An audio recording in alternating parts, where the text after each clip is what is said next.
17 जुलाई 1789 का दिन पेरिस में बिस्तील के किले पर अवाम के कब्जे को ये तीसरा दिन है और शहर की सड़कों पर एक अजीब मंजर है। वो बादशाह जो पहरेदारों और मुलाजमों के बगैर महल से बाहर नहीं निकलता था, आज सर झुकाए शहर में इस तरह दाखिल हो रहा है कि इसकी बग्गी को कौमी असम्बली के अराकीन ने घेर रखा है। रास्ते के दोनों तरफ 2 लाख मर्द और औरतें हाथों में हथियार उठाए खड़े हैं, लेकिन वो बादशाह को कोई नुकसान नहीं पहुंचा सकते, क्योंकि इसकी बग्गी के आगे घोड़े पर कौम का हीरो बैठा है, जिसके हाथ में चमकती हुई तलवार है, जो देखने वालों को चैलेंज कर रही है कि हिम्मत है तो बादशाह को हाथ लगा कर दिखाओ। ये कौम का हीरो कौन है और अवाम इसे इतनी इज्जत क्यों दे रहे थे? मैं हूं मोहम्मद उसामा गाजी और देखो सुनो जानो की सीरीज इनकलाब फ्रांस की आज आखिरी किस्त में हम आपको ये दिखाएंगे कि फ्रांसीसी तारीख के पहले इनकलाब का अंजाम क्या हुआ, सजाए मौत की मुखालफत करने वाले कातिल कैसे बने और ये क्यों कहा जाता है कि इनकलाब अपने ही बच्चे खा जाता है।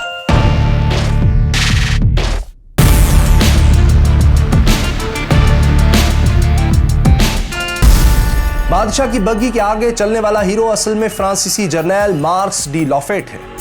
इनकलाब फ्रांस से 8 साल पहले जब फ्रांस ने अमेरिका की जंग आज़ादी में मुदाखलत की तो लॉफेट ने अंग्रेज़ों को शिकस्त दी थी, इसलिए वो कौम का हीरो था। फिर जब इनकलाब आया तो लॉफेट ने इनकलाबियों का साथ दिया।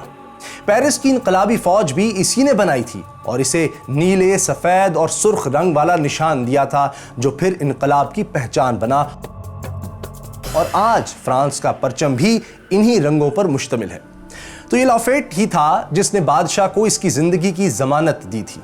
इसीलिए बादशाह पेरिस आ गया ताकि आवाम को यकीन दिला सके कि वो इनकलाबियों का दुश्मन नहीं है। अलबत्ता हिफाजत की जमानत मिलने पर भी बादशाह डर रहा था कि आवाम इसे मार डालेंगे, इसलिए वो पेरिस आने से पहले अपनी वसीयत तक लिखवा आया था और चर्च में भी आखिरी बार हाजिरी दे आया था कि शायद अब इसे वापसी नसीब ना हो। लेकिन लॉफेट की वजह से बादशाह की जान बच गई। पेरिस पहुंचकर बादशाह ने अवाम के जम्मे गफीर के सामने वादा किया कि वो कौमी असम्बली का हर फैसला मानेगा, लेकिन हम दिखा चुके हैं कि बादशाह अपने फैसलों पर कायम रहने वाला इंसान नहीं था।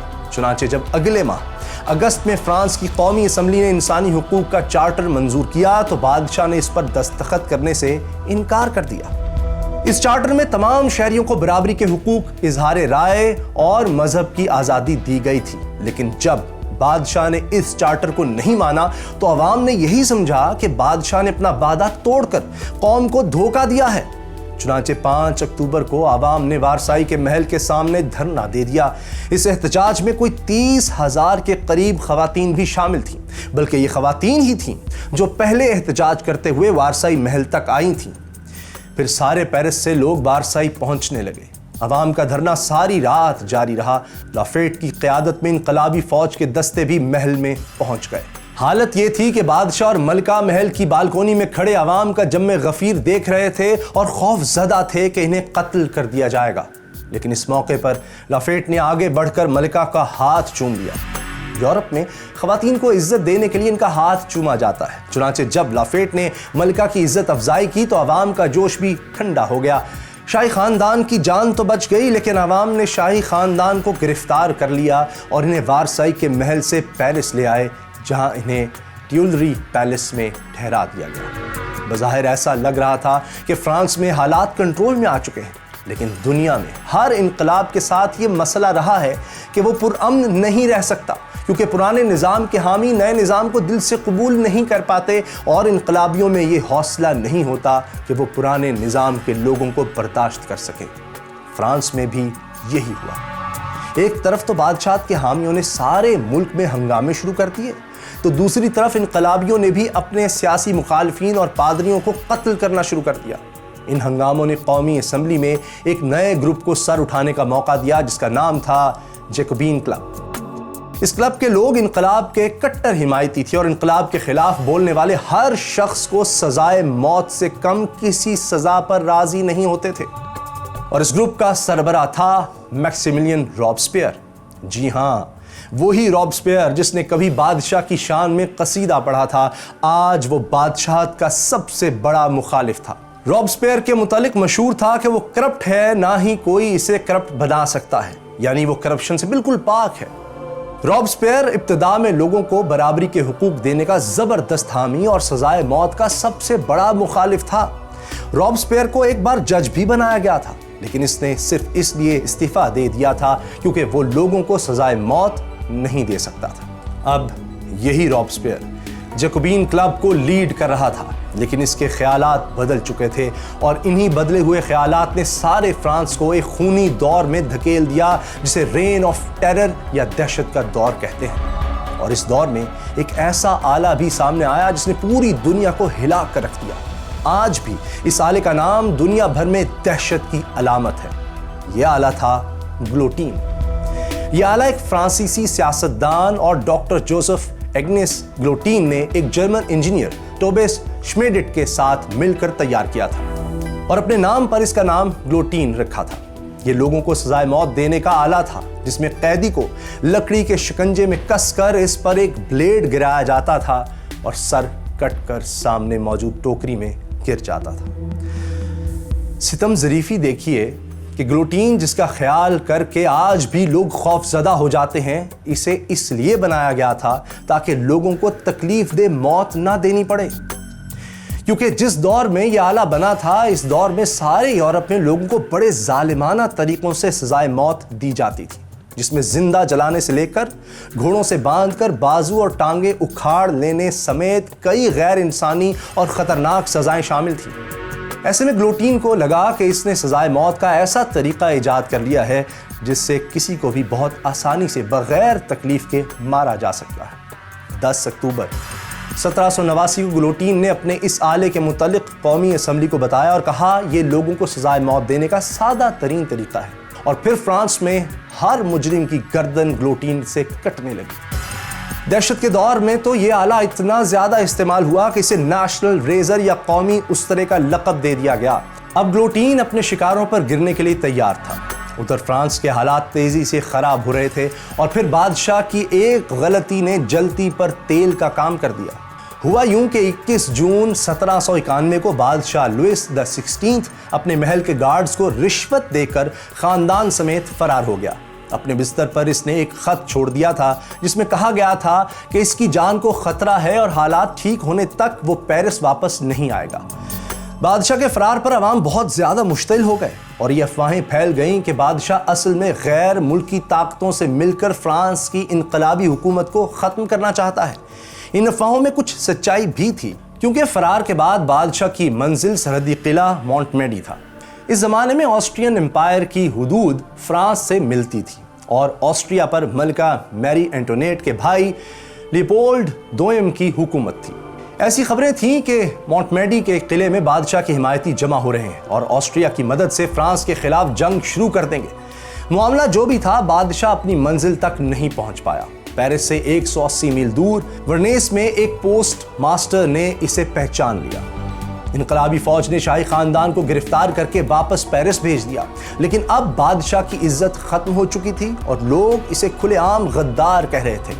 यही नहीं, फ्रांस की इनकलाबी हुकूमत ने ऑस्ट्रिया पर बादशाह की मदद का इल्जाम लगाकर अप्रैल 1792 में ऑस्ट्रिया के खिलाफ ऐलान जंग कर दिया। यूं फ्रांस एक ऐसे रास्ते पर चल पड़ा जिसका अंजाम तबाही और बर्बादी के अलावा कुछ नहीं था। ये जंग शुरू से ही फ्रांस को महंगी पड़ी।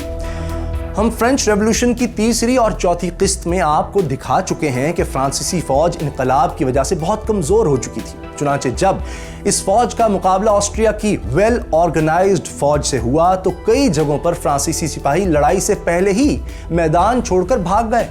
इस दौरान जर्मन रियासत प्रोएशिया की फौज भी फ्रांस में दाखिल हो गई। फ्रांस के इलाकों लॉन्गवे और वर्दोन समेत कई अहम इलाकों पर इत्तेहादी फौज का कब्जा हो गया। प्रोएशिया के जनरल ड्यूक ऑफ ब्रॉन्ज़क ने तो यह ऐलान भी कर दिया कि इत्तेहादी फौज फ्रांस के बादशाह लुइस या लुई द 16 को अवाम की कैद से रिहाई दिलाकर इसकी हुकूमत बहाल करना चाहती है। इसने यह भी कहा कि आइंदा जो बादशाह का हुक्म नहीं मानेगा इसे सजा मिलेगी। जब फ्रांसीसी आवाम को इस ऐलान का पता चला तो उन्होंने ट्यूलरी पैलेस पर हमला करके बादशाह को जान से मारने की कोशिश की, लेकिन 13 अगस्त को कौमी असम्बली के हुक्म पर बादशाह और मलिका को बाकायदा गिरफ्तार करके پیرس کے ایک قید خانے جسے ٹیمپل کہا جاتا تھا وہاں منتقل کر دیا گیا۔ یہی نہیں، بادشاہ سے ہمدردی دکھانے پر جنرل لافیٹ کو بھی، جو کہ قوم کا ہیرو تھا، بے عزت کر کے استعفیٰ دینے پر مجبور کیا گیا اور آخر لافیٹ کو جلا وطن ہونا پڑا۔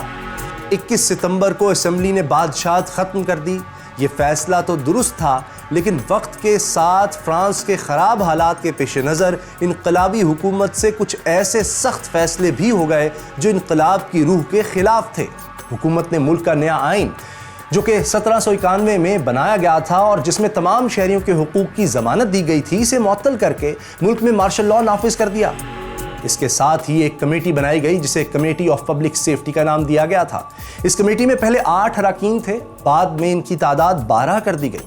اس کمیٹی کو مارشل لاء کے تحت جنگ شروع کرنے اور مخالفین کو سزائیں دینے سمیت ایسے تمام اختیارات دیے گئے جو عام طور پر ڈکٹیٹروں کو ہی حاصل ہوتے ہیں۔ یعنی اب صرف 12 آدمی سارے فرانس پر حکومت کر رہے تھے اور ان کے پاس ایسے اختیارات تھے کہ وہ کسی کی بھی جان تک لے سکتے تھے، اور انہوں نے ان اختیارات کا دل کھول کر استعمال بھی کیا۔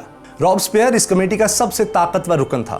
وہ لوگوں کو قائل کرنے اور اپنے ساتھ ملانے کی زبردست صلاحیت رکھتا تھا اور کمیٹی کے زیادہ تر اراکین اس کے ساتھ تھے۔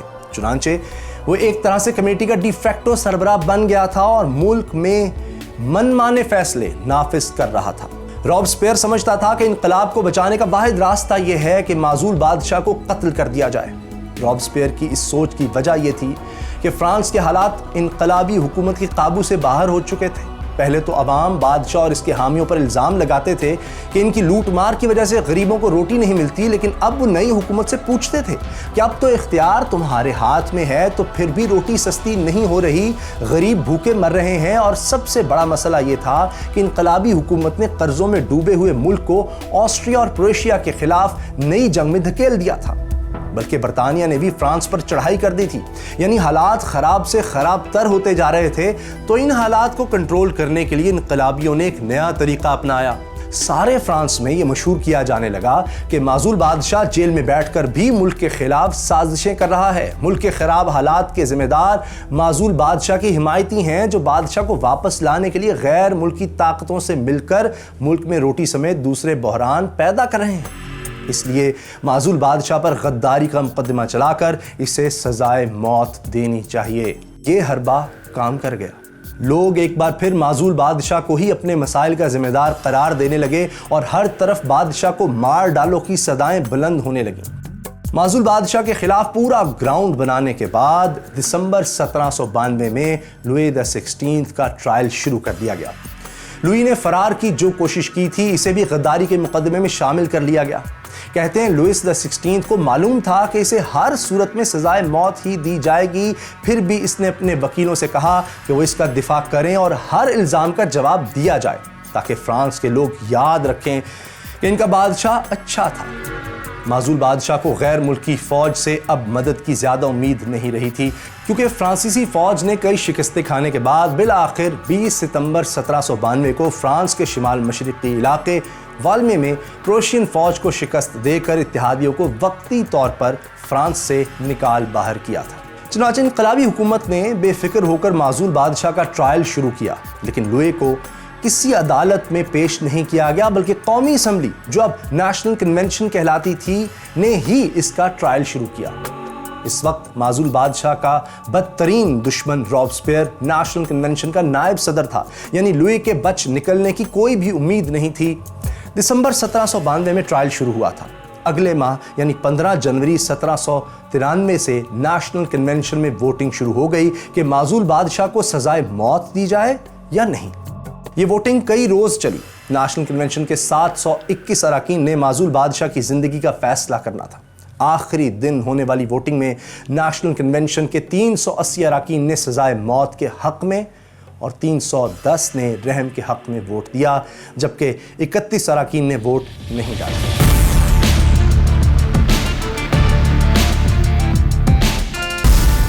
21 جنوری کو بادشاہ کو گلوٹین کی طرف لے جایا گیا۔ لوئی دی 16 کو سزائے موت دی جانے والی تھی، لیکن وہ خوف زدہ نہیں تھا۔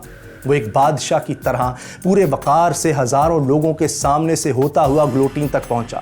اس نے وہاں کھڑے ہو کر کہا کہ وہ اپنے قاتلوں کو معاف کرتا ہے اور اگر اس کا خون بہنے سے لوگوں کو خوشی ملتی ہے تو وہ اس کے لیے بھی تیار ہے اور اسے امید ہے کہ اس کا خون کرنے پر فرانس کے لوگوں پر کوئی عذاب نازل نہیں ہوگا۔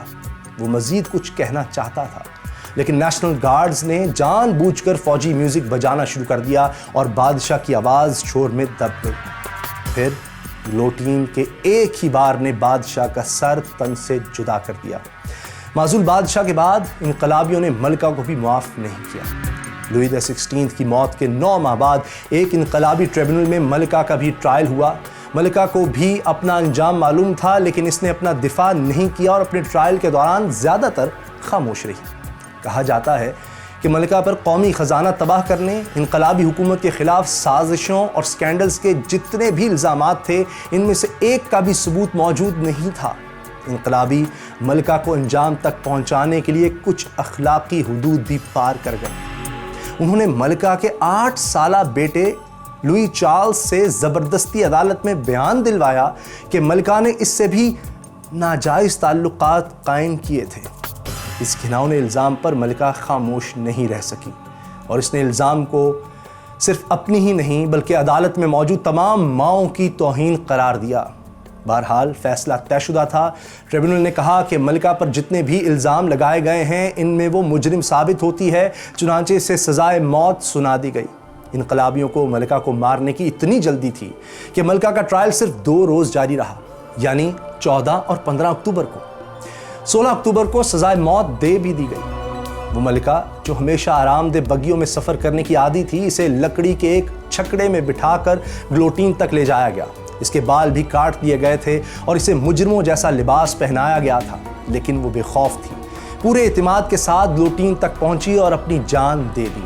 آج تک فرانسیسی بادشاہ اور ملکہ کے ٹرائل پر سوالات اٹھائے جاتے ہیں اور بہت سے لوگ سمجھتے ہیں کہ ان کے ساتھ انصاف نہیں کیا گیا۔ بہرحال معزول بادشاہ کی موت کے کچھ ہی عرصے بعد فرانس میں دہشت کا دور شروع ہو گیا تھا۔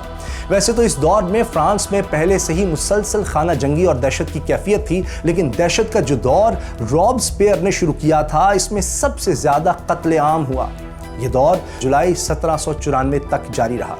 اس دور میں فرانس بھر میں بادشاہت کے حامیوں یا حکومت کے مخالفین کو چھکڑوں میں بھر بھر کر گلوٹین تک لے جایا گیا، جہاں انہیں بے دردی سے قتل کر دیا گیا۔ حد تو یہ تھی کہ اگر کوئی یہ کہہ دیتا کہ آج کا دن بہت خراب گزرا ہے تو یہی سمجھا جاتا کہ وہ حکومت پر تنقید کر رہا ہے اور اس معمولی سی بات کی سزا بھی موت تھی۔ انقلاب کے بعد یہ حکم دیا گیا تھا کہ فرانس میں شہریوں کو روایتی طریقے پر مونسیور یا مادام نہیں بلکہ صرف شہری کہا جائے، اور جو ایسا نہیں کرتا اسے بھی گلوٹین ہی دیکھنا پڑتا تھا۔ دہشت کے اس دور میں اتنے زیادہ بے گناہ مارے گئے کہ لوگوں کو انقلاب کے نام سے ہی نفرت ہونے لگی۔ رابسپیئر اپنے ہوش کھو بیٹھا تھا۔ یہاں تک کہا جاتا ہے کہ وہ سمجھنے لگا تھا کہ اگر اچھے لوگوں پر مشتمل ایک شاندار معاشرہ قائم کرنا ہے تو پہلے پرانے خیالات والے ہر شخص کو قتل کرنا ہوگا۔ اس سوچ نے اسے اس حد تک ضدی بنا دیا تھا کہ جب اس کی اپنی ہی پارٹی کے ایک سینئر لیڈر نے، جو کہ رابسپیئر کا قریبی ساتھی رہا تھا، رابسپیئر کو قتل عام سے روکنے کی کوشش کی تو رابسپیئر نے اسے بھی غدار قرار دے کر گلوٹین تک پہنچا دیا۔ اس لیڈر کا نام جارج ڈینٹن تھا۔ جب اسے گلوٹین پر لے جایا گیا تو اس نے عوام کے سامنے کھڑے ہو کر کہا، مجھے بس اتنا افسوس ہے کہ میں رابسپیئر سے پہلے مر رہا ہوں۔ رابسپیئر کو معلوم تھا کہ وہ اپنے ساتھیوں کو مار کر غلط کر رہا ہے۔ وہ جارج ڈینٹن کی موت کا منظر دیکھنے بھی نہیں آیا۔ یہ وہ دور تھا جب قتل عام عروج پر تھا اور اب دہشت کے اس دور کو بڑی دہشت کا دور یا گریٹ رین آف ٹیرر کہا جانے لگا تھا۔ ڈینٹن کی موت کے بعد بھی گلوٹین سے قتل عام کا سلسلہ بند نہیں ہوا۔ گلوٹین مسلسل کام کرتا رہا اور انسانوں کی گردنیں کٹتی رہیں۔ کہا جاتا ہے کہ دہشت کے دور میں کوئی 3 لاکھ لوگوں کو گرفتار کیا گیا، جن میں سے 17,000 کو گلوٹین سے قتل کیا گیا، جبکہ اس سے زیادہ لوگ جیلوں میں ہی مار دیے گئے۔ فرانس بھر میں جو قتل عام ہوا وہ اس کے علاوہ تھا۔ پھر رابسپیئر سے ایک ایسی غلطی سرزد ہوئی جو اس کے زوال کا بھی سبب بن گئی۔ जुलाई 1794 में एक रोज वो कन्वेंशन के सामने आया और इसने ऐलान किया कि इसके पास गद्दारों की एक नई लिस्ट है और इस लिस्ट में शामिल लोगों को कत्ल कर दिया जाएगा। लेकिन इसने गलती ये की कि इसने कन्वेंशन के लोगों को इन गद्दारों के नाम नहीं बताए। रॉबस्पियर जिस तरह से लोगों को कत्ल करवा रहा था, इसने कन्वेंशन के लोगों को भी खौफजदा कर दिया था। और अब जब रॉबस्पियर ने गद्दारों की फहरिस्त की बात की तो हर कोई डर गया कि कहीं लिस्ट में इसका नाम भी शामिल ना हो। चुनांचे जब अगले रोज रॉबस्पियर कन्वेंशन के इजलास में आया तो कन्वेंशन के अरकान ने इसे बोलने का मौका नहीं दिया। उन्होंने फौरी तौर पर रॉबस्पियर की कन्वेंशन की रुकनीत भी खत्म कर दी और इसे गद्दार करार देकर सिपाहियों को हुक्म दिया कि इसे गिरफ्तार कर लें। सिपाहियों ने रॉबस्पियर और इसके कई साथियों को शहर के सिटी हॉल में कैद कर दिया। अब वही रॉबस्पियर जिसके बारे में कहा जाता था कि वो करप्ट नहीं है और जिसने मुआशरे का गंद साफ करने के नाम पर बेशुमार लोगों को कत्ल किया था, वो खुद गद्दारी के मुकदमे में गिरफ्तार था। रात भर रॉबस्पियर और इसका ग्रुप सिटी हॉल में कैद रहा। सुबह सिपाहियों ने हॉल के अंदर फायरिंग की आवाज सुनी और दौड़कर वहां पहुंचे। रॉबस्पियर के एक साथी ने खुद को गोली मारकर खुदकुशी कर ली थी। एक शख्स खिड़की से नीचे कूद गया था जबकि एक मेज पर रॉबस्पियर जख्मी हालत में पड़ा था। इसने चेहरे पर गोली मारकर खुदकुशी की कोशिश की थी। वो जिंदा तो था लेकिन गोली लगने से इसका जबड़ा टूट गया था। इसे मेज पर इसी हालत में छोड़ दिया गया। कन्वेंशन के अरकान इसे देखने आए और इसके पास खड़े होकर इसका मजाक उड़ाते रहे। इसे सितम ज़रीफ़ी कहें या कुदरत का इंतकाम कि रॉबस्पियर को जख्मी हालत में उठाकर उसी जेल में ले जाया गया जहां मलिका को सजाए मौत से पहले रखा गया था। इस जगह को कॉन्सेग्री कहते हैं और आज इस इमारत में अदालतें कायम हैं। यहाँ इसके बाल काट दिए गए और फिर गिलोटीन पर उसी तरह ले जाया गया जैसे इसके हुक्म पर हजारों लोगों को ले जाया गया था। 28 जुलाई को नेशनल रेजर तेजी से नीचे आया। रॉबस्पियर के हलक से एक खौफनाक चीख निकली और इसकी गर्दन उड़ गई। इसकी मौत पर आवाम 15 मिनट तक तालियां बजाते रहे। इस दिन फ्रांस में दहशत का दौर खत्म हो गया, कत्लेआम रुक गया, लेकिन फ्रांस में इनकलाब अमली तौर पर नाकाम हो चुका था। इनकलाबी हुकूमत अगले 5 साल भी आवाम की बुनियादी ज़रूरियात पूरी करने में नाकाम रही। इन हालात से निकलने के लिए आवाम को एक मसीहा की ज़रूरत थी और खुशकिस्मती से ये मसीहा इन्हें जल्द ही मिल गया। ये फ्रांसीसी जजीरे कॉर्सिका का रहने वाला एक जनरल था जिसने 1793 में साहिली शहर टोलोन की लड़ाई में बरतानिया को शिकस्त दी थी और 1798 में उस्मानी तुर्कों को शिकस्त देकर मिस्र छीना था। बरतानिया से हिंदुस्तान तक इसके नाम के चर्चे थे। 1799 में वो पेरिस पहुंचा और 9 नवंबर 1799 को इसने इनकलाबी हुकूमत का तख्ता उलट दिया। फ्रांसीसी अवाम का ये मसीहा नेपोलियन बोनापार्ट था। 5 साल बाद 1804 में नेपोलियन बोनापार्ट शहंशाह बन गया। नेपोलियन की हुकूमत आते ही इनकलाब का खूनी दौर अपने मंतकी अंजाम को पहुंच गया। बहुत से लोग मानते हैं कि फ्रेंच रेवोल्यूशन एक नाकाम इनकलाब था और इसमें बड़े पैमाने पर बेगुनाह इंसानों का खून बहाया गया। हत्ता कि इनकलाब लाने में जो लोग शरीक थे वो भी बड़ी तादाद में मारे गए। इसीलिए कहा जाता है कि इनकलाब अपने ही बच्चे खा जाता है। लेकिन ये हकीकत भी अपनी जगह है कि इस इनकलाब ने फ्रांस और सारे यूरोप को जमहूरियत और इंसानी हुकूक का जो मॉडल दिया, आज फ्रांस समेत यूरोप के ज़्यादातर ममालिक इसी पर कायम हैं। इस इनकलाब से ही मुतासिर होकर कार्ल मार्क्स ने कम्युनिज्म के लिए खूनी इनकलाब का तस्वुर पेश किया था। फ्रेंच रेवोल्यूशन की सीरीज भी आज मुकम्मल हो गई। ये हिस्ट्री ऑफ चाइना के बाद हमारी दूसरी मुकम्मल सीरीज है। इसके अलावा अगर आप ये जानना चाहते हैं कि अहमद शाह अब्दाली को सिखों के मुकाबले में किन मुश्किलात का सामना करना पड़ा तो यहाँ क्लिक करें। और अगर आपको कायनात के छुपे राज जानने में दिलचस्पी है तो इस प्लेलिस्ट को टच कीजिए। और अगर आप उस्मानी तुर्कों की दास्तान जानना चाहते हैं तो यहाँ क्लिक करें।